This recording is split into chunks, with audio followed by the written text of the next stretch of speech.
Thomas Piketty. Sudah. Enggak ada tanggapan lagi. Oh ya, siap.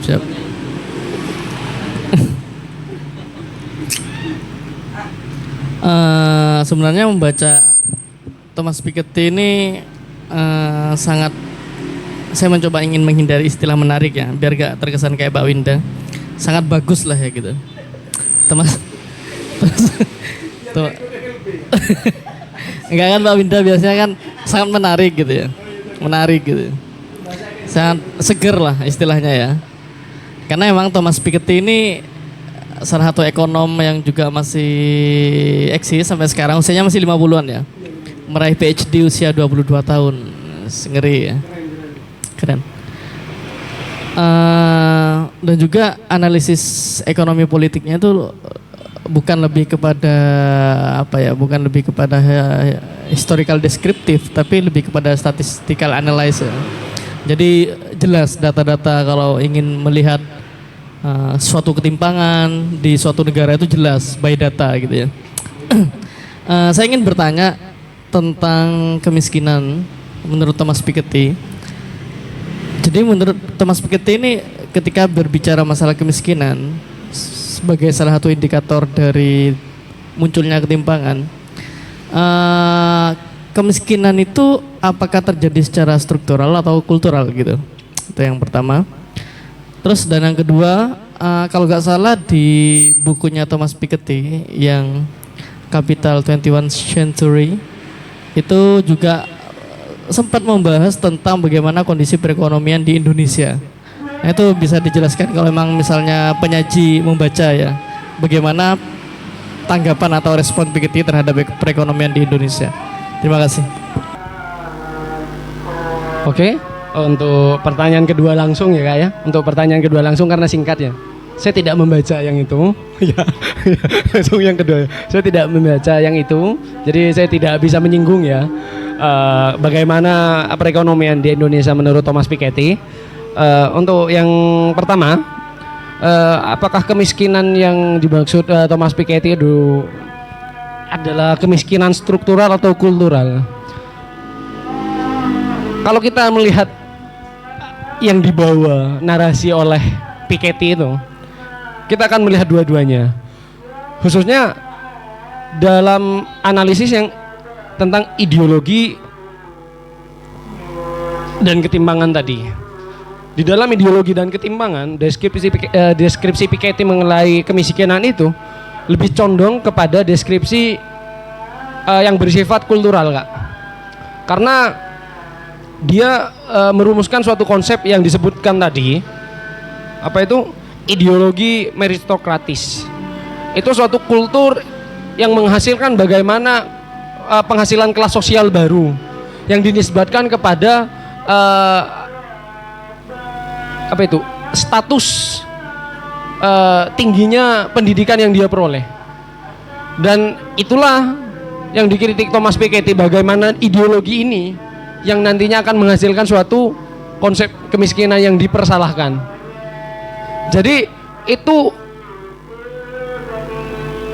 mengatakan bahwa kemiskinan itu tidak terjadi secara struktural ini, tapi kemiskinan itu terjadi secara kultural, sehingga ideologi kemiskinan ini, ideologi meritokratis ini ditolak oleh Thomas Piketty. Tapi pembahasan ini mengantarkan kepada pengertian kemiskinan yang sebetulnya secara struktural, seperti itu, Kak. Jadi kalau menurut saya pribadi, saya tidak menemukan bahasa Piketty yang mengatakan bahwa kemiskinan itu secara langsung, tidak seperti Karl Marx yang mengatakan bahwa ada kemiskinan struktural melalui ini. Cuma saat kita kembali kepada teori-teori yang disampaikan Piketty tadi, khususnya pada sejarah tentang apa itu, ketimpangan secara Turner trifungsional dan ketimpangan secara kapitalisme awal itu, dan ketimpangan dalam hyperkapitalisme, itu semuanya ketimpangan diakibatkan adalah ketimpangan struktural, Kak. Nah, hal itulah yang menyebabkan bagaimana pada mekanisme keterasingan kelas pekerja di yang ideologi dan ketimpangan tadi ada yang namanya kiri Brahmana tadi. Kiri Brahmana itu kalau dalam contoh partai yang dibawa oleh Piketty itu, dia membawa contoh realitas politik Amerika dan Perancis. Untuk realitas politik Amerika, dia mengatakan bahwa ada pada tahun berapa itu sih? Pada tahun 1948 rata-rata pemilih Partai Demokrat atau Partai Kiri di Amerika itu rata-rata pemilihnya adalah orang yang tidak memiliki pendidikan tinggi atau SMA ke bawah. Dan hal itu berubah drastis pada tahun 2016 yang naik pada tahun 2016. Justru orang-orang yang memiliki pendidikan tinggi akan lebih cenderung untuk memilih Partai Demokrat.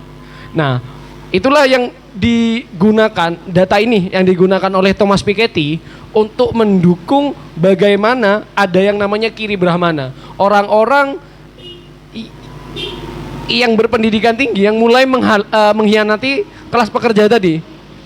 Karena mereka di partai itu, partai kiri tadi itu, Partai Demokrat sebenarnya adalah partai yang didirikan untuk melawan partai konservatif atau partai-partai yang disediakan untuk menyalurkan suara orang-orang kiri tadi, orang-orang yang tidak memiliki yang kanan pedagang tadi.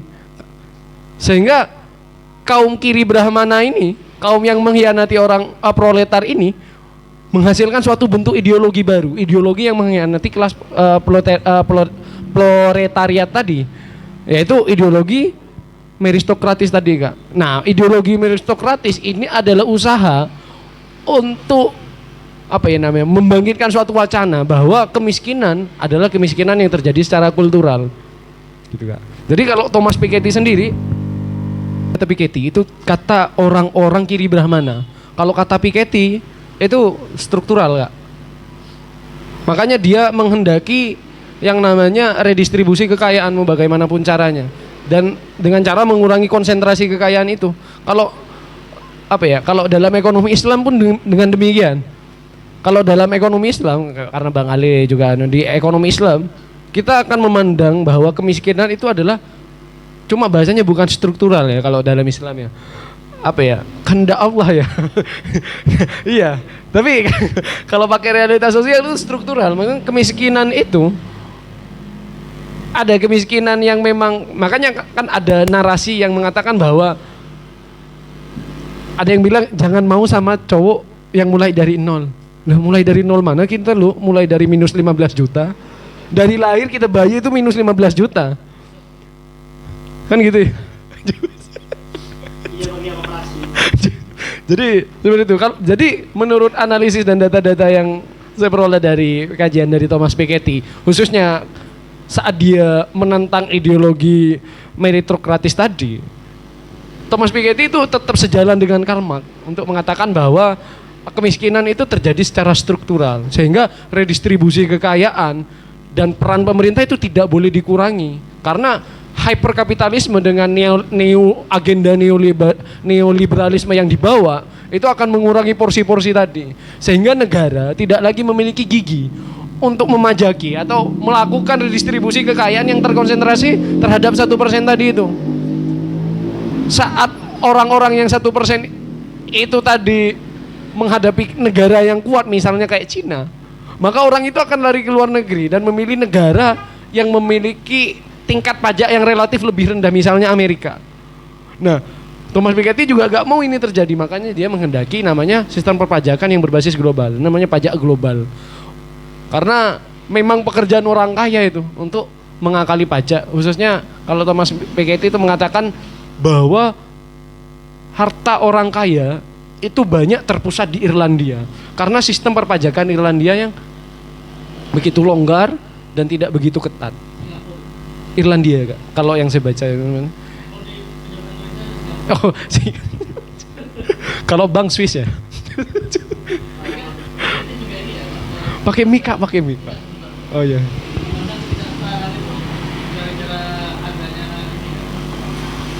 Ada yang kesenjangan antara kekayaan yang tinggi Iya, kesenjangan itulah apa ya? Faktor yang secara ekonometris paling masuk akal. Jadi kayak misalnya kalau pakai hitung-hitungan, kalau sekarang mungkin sudah tidak relevan karena memang perhitungan ekonomi kita tidak disandarkan kepada emas. Kalau dulu kan masih disandarkan kepada emas, sehingga asas pertambahan nilai itu kan harus real kan ya. Asas pertambahan nilai dari suatu barang itu harus real. Karena kalau nggak real bisa menyebabkan inflasi dan lain sebagainya. Cuma misalnya kalau kita berangkatkan kepada logika sederhana, saat pertumbuhan yang dijanjikan oleh suatu pinjaman 50%, sedangkan pertumbuhan nasional kita hanya 1,3% misalnya, ya 3,7% itu dari mana? Pertambahan nilainya itu dari mana? Tidak dari barang, tidak dari jasa. Sehingga hal itulah yang nantinya, biasanya kalau kayak gitu nanti akan dinisbatkan kepada konsepsi riba. Pertambahan nilai itu dilakukan dengan cara mengurangi nilai yang ada di orang lain. Kan riba seperti itu.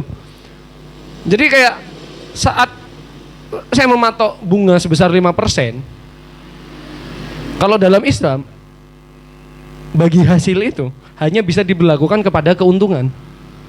Tapi dalam konteks bunga itu tidak bisa diberlakukan. Jadi pemberlakuan bunga itu terhadap apapun. Jadi tergantung kepada nilai nominalnya saja. Entah itu modal itu bertambah atau turun, maka 5% itu harus tetap diaktualisasikan. Sehingga saat 5% itu tidak tercapai dalam keuntungan, ya, keuntungan itu tidak sampai 5%, maka yang akan dikurangi nilainya itu adalah nilai yang ada. Sehingga kayak logika sederhana tadi, bagaimana bisa seorang anak sudah harus menanggung utang 15 juta tiap kepala di Indonesia? Itu hitungan kasar itu ya. Cuma logikanya seperti itu. Jadi pertambahan nilai yang tidak masuk akal itu merupakan penyerapan nilai yang ada. Sehingga yang awalnya nilainya 0 jadi minus 5%. Makanya dengan itulah konsentrasi ekonomi juga makin gampang, makin terpusat kepada satu orang yang memiliki modal tadi.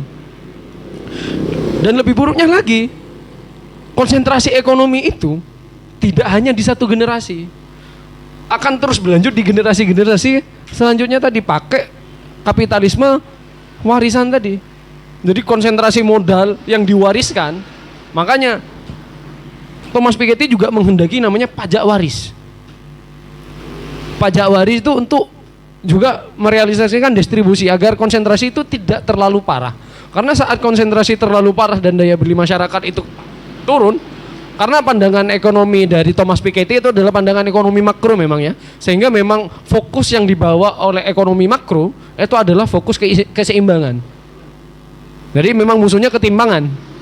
Jadi makanya redistribusi itu dilakukan agar tidak terjadi ketimpangan sehingga daya beli masyarakat menurun dan nilai uang nggak ada harganya. Makanya pada 1950 sampai 1980 yang dijadikan masa emas yang menguatkan konsep dan teori dari Thomas Piketty itu disandarkan kepada kebijakan yang diambil. Makanya kemiskinan itu tidak alami. Kemiskinan itu terjadi oleh bagaimana kebijakan dan ideologi itu dibentuk, dan itu bersifat politik.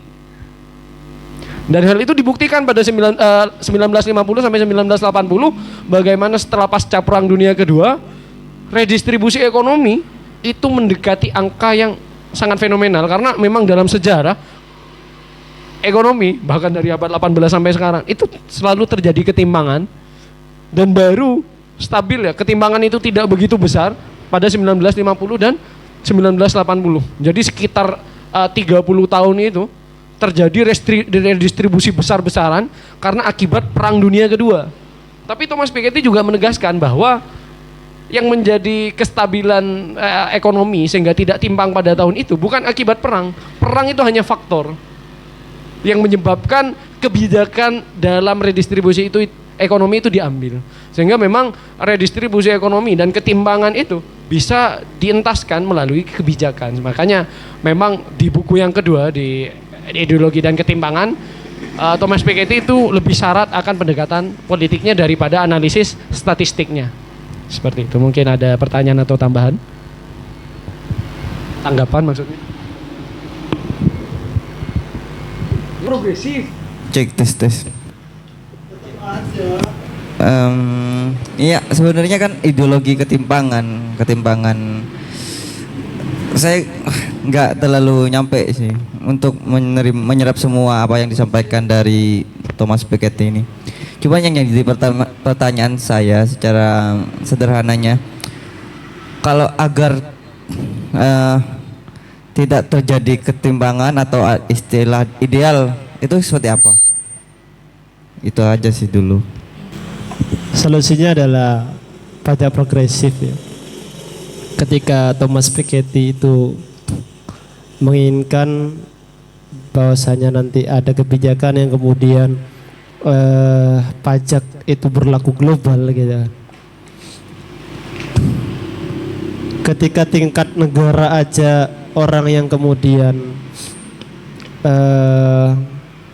bisa dibilang 1% dari 99% orang yang masuk miskin gitu kan, itu udah mencoba cara yang kemudian dia menghindari pajak, apalagi dengan global gitu. Jadi sampai kapanpun ketika itu berdasarkan dengan struktur ya itu kan solusinya adalah struktur yang kemudian bentuknya adalah global gitu kan. Ya kan gitu kan Mas Banu ya. Struktur yang kemudian mempunyai kebijakan orang yang kaya dikasih pajak untuk mereka itu tidak menghindari pajak yang kemudian diterapkan di negara masing-masing gitu kan. Sama aja gitu. Orang-orang kayak gitu, kita bayangkan kita di posisi seperti itu. Repot kalau bicara sama orang pragmatis. Iya. Kita bayangkan di posisi seperti itu ya. Kita secara alamiah saja, kita punya uang, hasil kita jerih payah gitu kan, kerja 1 hari, masih ada orang yang kemudian di pinggir jalan gitu kan, yang ngaku-ngaku kita lewat ya, ngaku-ngaku harus bayar jalan karena sudah melewati jalan itu gitu kan, dengan 10% aja kita nggak bakal mau, padahal itu jalan bukan miliknya dia gitu kan, apalagi gitu kan, apalagi uangnya itu yang lebih gede lagi gitu. Kita nih ya, kembali kita, apalagi kita punya uang yang lebih gede lagi, pasti cari jalan yang kemudian saya nggak kena pajak, baik itu tingkat negara ataupun tingkat global, seperti itu. Makanya bisnis ilegal itu selalu lebih maju ketimbang bisnis legal gitu. Wah, praktisi ya? Enggak. Begitu. Iya. Terima kasih. Saya nggak tahu ini nanti akan berujung ke pertanyaan atau hanya tanggapan, karena saya juga bingung menstrukturkannya ya, soalnya begini, jatuh-jatuhnya kan jadinya pemikiran dari Thomas Piketty itu konsentrasi terhadap pajak jatuhnya.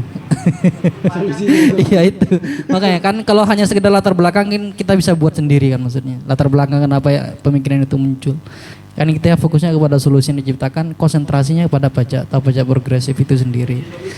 Kalau kata Pak Anies, program kebijakan penguasa itu adalah membesarkan yang kecil tanpa mengecilkan yang besar, gitu. Paham? Gitu. Itu ideologi beliau gitu, dan itu bagi saya relevan. Karena begini, tadi dibilang kalau misalkan menjadi orang miskin dikatakan sebagai nasib dan salah. Kemudian kenapa jadi orang kaya kan jatuh-jatuhnya disalahkan juga sebagai orang yang salah? Kan mereka kaya bukan karena memiskinkan yang miskin. Misalkan contohnya kan, maksudnya begitu. Jadi bagi saya sebenarnya banyak berharap, tapi kok jatuh-jatuhnya kenapa pengembangan ekonomi suatu negara itu hanya berfokus kepada pajak, itu saja catatan pokoknya. Saya padahal itu berharap lebih dari itu, karena sebenarnya menaikkan pajak kepada posisi-posisi atau profesi atau suatu kalangan yang terkonsentrasi kekayaannya itu berlebih, itu obrolan bapak-bapak gitu. Gimana cara menaikkan ekonomi suatu negara? Pajak yang kaya-kaya itu pajakin aja semuanya. Kan gitu, simpelnya seperti itu sebenarnya. Ini kan sebenarnya obrolan bapak-bapak gitu, hanya dijadikan suatu teori gitu maksudnya. Jadi yang kaya-kaya itu dipajakin semua yang tinggi, kemudian didistribusikan ke bawah. Sesederhana itu kan maksudnya begitu. Sebenarnya kan penerapannya akan susah nantinya, apalagi diterapkan di negara demokratis maksudnya. Negara demokratis sekarang itu kan maksudnya di mana konsentrasi kekayaan itu tidak hanya berkonsentrasi kepada kalangan-kalangan feodal yang memiliki atau pemodal-pemodal itu. Di era demokrasi, pemodal itu sudah didifusi, menyatu kepada era kekuasaan. Itu akan sangat susah sekali bagaimana membentuk kebijakan seperti itu. Oleh karenanya kan sampai sekarang kebijakan seperti itu sukar diterapkan dalam negara-negara demokrasi, tapi itu akan mudah diterapkan dalam negara-negara komunis karena negara itu memiliki taring untuk memajaki sesuai dengan kekuatannya masing-masing, kan begitu sebenarnya begitu. Yang ada selama ini pajak itu diberikan secara merata sesuai dengan penghasilan pendapatannya. Jadi pro-nya itu kepada masyarakat luas seperti di Finlandia, pajaknya tinggi tapi kesehatan gratis, pendidikan gratis. Jadi setiap orang itu dipajakin secara tinggi juga begitu. Itu kan pajak pendapatan perorangan gitu. Tapi kembali kepada masyarakatnya masing-masing. Itu mungkin yang di Finlandia itu mungkin sesuai dengan ideologinya Pak Anies begitu. Jadi tidak terkonsentrasi pajak itu kepada pemodal, kepada feodal begitu. Jadi itu saja kritikan dari saya. Maksudnya harusnya kalau saya sebenarnya begini, saya itu lebih suka kan sebenarnya begini, kenapa misalkan perusahaan satu unicorn lah misalkan, dia punya pegawai banyak lah, sebanyak 200 orang misalkan, harusnya dia itu bertanggung jawab langsung kepada yang di bawah. Kenapa dia harus membayar pajak yang tinggi untuk membayar seluruh masyarakat Indonesia? Kan begitu simpelnya maksudnya. Kalau bagi saya itu konsepnya pendekatan dari bawah ke atas. Jadi yang di bawah dikasih biar sama-sama besar gitu maksudnya. Jadi misalkan melalui kebijakan perusahaannya sendiri pendapatannya dinaikkan bagi pegawainya. Jadi kan itu maksudnya membesarkan yang kecil tanpa mengecilkan yang besar gitu. Lah itu dia nanti kan itu kebijakan dari pemerintah langsung yang tidak terwadahi oleh perusahaan-perusahaan tertentu, misalkan UMKM, misalkan yang bergerak sendiri, itu tanggung jawabnya pemerintah langsung begitu. Jadi kan maksudnya kalau saya orang kaya di suatu perusahaan yang memiliki 5 perusahaan, saya pasti hanya memberikan 5 perusahaan yang kerja di bidang saya. Saya ngapain saya bayar pajak untuk seluruh masyarakat Indonesia yang tidak menikmati langsung, misalkan orang Papua misalkan ke Jakarta kan jarang misalkan. Ngapain saya akan membayar pajak langsung untuk membiayai masyarakat dari Papua? Jadi bagi saya konsentrasinya kepada institutif tertentu begitu. Jadi biar institutif itu yang bertanggung jawab kepada langsung itu nantinya dia akan besar sendiri, dibesarkan oleh institusinya, yang tidak terinstitusi atau bergerak sendiri dibesarkan oleh negara. Jadi merata gitu maksudnya. Jadi yang kecil itu menjadi besar nantinya tanpa mengecilkan yang besar begitu. Mungkin itu sih, sekian.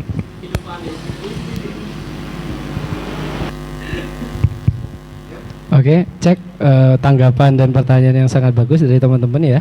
Karena memang banyak kritik terhadap Thomas Piketty khususnya seperti itu ya.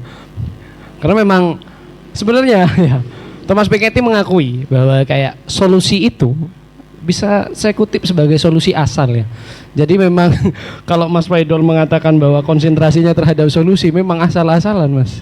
Karena makanya dia juga bahasanya langsung ya, alih-alih sebagai solusi taktis, ini adalah solusi provokatif bahasa Piketty. Alih-alih sebagai solusi taktis, ini lebih dekat dengan sebagai solusi yang bersifat provokatif. Karena kalau memang pakai pendekatan pajak demikian ya, memang apa ya, kalau pertanyaan Mas Sofwan tadi, pajak nggak bisa dilakukan secara global dan lain sebagainya, itu bisa Mas, pakai traktat dan standarisasi internasional. Misalnya ada standarisasi pajak yang berlaku secara internasional untuk menyetir tiap negara agar misalnya pajak tidak lebih dari ini, atau sistemnya kayak HET, harga eceran tertinggi, atau harga eceran terendah, pajak segini dan lain sebagainya. Bisa pakai traktat, pakai perjanjian hukum ekonomi internasional dan lain sebagainya. Cuma kalau apa-apa yang dikatakan Mas Faidol tadi, tanggapannya sangat bagus ya. Juga memang karena memang banyak kritik juga yang mengatakan demikian karena ini sangat utopis dan apa ya, kalau bahasanya Mas Bedol, mengecilkan yang besar. Kalau kita lihat dari bagaimana Piketty membangun narasinya, ada yang namanya narasi dengan apa ya, sudut pandang makroekonomi.